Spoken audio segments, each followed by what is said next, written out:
Did you know that in an article, Lance Armstrong said that if he had the choice to dope again, he would? He said that's because he affected so many lives. But is this the right thing by saying that? People around the world are influenced by professional athletes in their choice of using performance-enhancing drugs, or otherwise known as doping. Athletes not being able to dope will first be examined by learning more about what it is and why we should not support it, some solutions to the problem, a result of a proposal, and finally what the difference it'll make. Let's start by learning about how athletes should not be able to dope. There is much to know about athletes doping. According to the article, Is It Time to Eradicate Drugs in Sports? On the SIRS database, it says that it's time to ban drugs. If the goal is to be the strongest and the fastest, then why would you cheat to get to the top? Endless amounts of athletes have been caught with doping. Athletes like Tyson Gay, Marion Jones, and Lance Armstrong, just to name a few. Everyone jumps to conclusions on how they're cheaters, but why would they have to change their mind that they aren't? As a society, we've come to believe that cheaters are in many ways, we want to pretend that they're perfect, but in reality, they look for shortcuts. According to the article, USDA for Everyone, people that dope are thought to be as bullies to the general public. They take unfair advantages over to their competition. There is a lot of history in doping. It started in the modern Olympics as early as the 1904 games, after Thomas Hicks won a marathon after receiving an injection in the middle of his race. This caused a lot of backlash against Thomas, and this started the new problem of doping in professional sports. In an article, Why We Should Not Allow Performance-Enhancing Drugs from the SIRS database, it said that in 1976, the East German swimming team that tested positive for PEDs won 11 out of the 13 Olympic events.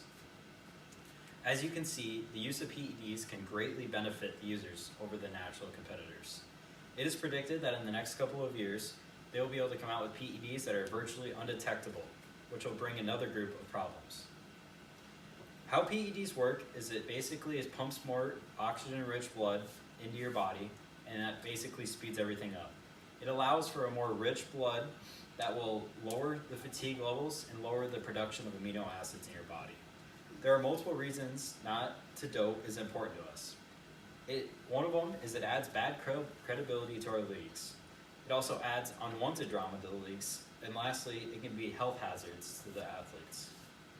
Some short-term effects of taking PEDs is that it can cause muscle twitch, add acne, can stunt your growth. Overall, the race to the best PEDs creates an endless cycle of people trying to outdo each other, and the danger comes from the products they consume. Many people are also affected by doping. Long-term, doping can affect people. They can have extreme, long-term negative effects on the person's body and mental states. It can lead to things like brain and heart problems in the future. Now let's take a look at what needs to be done to prevent this.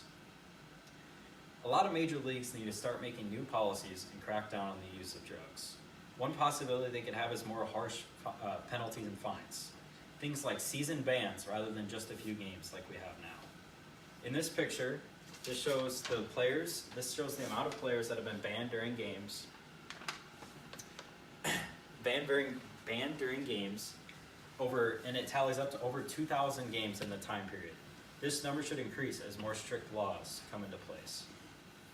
According to Why Can't Science Keep Up with Sports Doping, a website said it's hard to continuously test athletes because most of the time they know it's coming.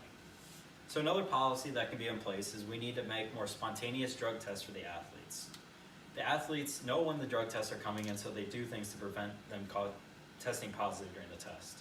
Another idea is have more in-depth checks for doping. Right now it's just a skim on the surface, but they don't look into the back history of each athlete. Next is to change the minds of the athletes. Spreading the word that it's not good for you and it has negative effects to not only your body but to the sport will be a good start. We can have things like more anti-dope advertising. The main objective is to change the stigma around supporting the drug. There's an old saying that goes, it's not about if you win or lose, it's about how you play the game. PEDs changed the goal of athletics. It is no longer about things like winning the game or losing or having good sportsmanship. It's purely about individual basis, which hurts the league as a whole. Finally, let's see the result of my proposal. With the new restrictions on drugs, we will see many benefits. The doubt of our history books will be resolved, the reputation we have will be better, and our future will look better. The next generation of athletes and people around will be inspired to see the natural people competing rather than ones that are on PEDs. Anti-dope would influence people to work harder than what the other drug would be. Lastly, we'll see more of a race to see the next natural athlete. With PEDs, it's like having a race of who can develop the best formula instead of who can put in the most work and dedication for their profession. It is obvious by now that doping must be stopped. The effects greatly outweigh the benefits. In conclusion, we have looked at the issue of doping by first looking at why we should ban it, some solutions to the problem, and finally how it changed without it. You can help spread the word of doping by getting the word out. This can be done by speaking out about it. If we can reverse this stigma, we can save the competitiveness and the health of the athletes across the league and across the world. So next time you turn on the TV and you see another athlete is caught with doping, you can know a little bit more about the issue that plagues sports today.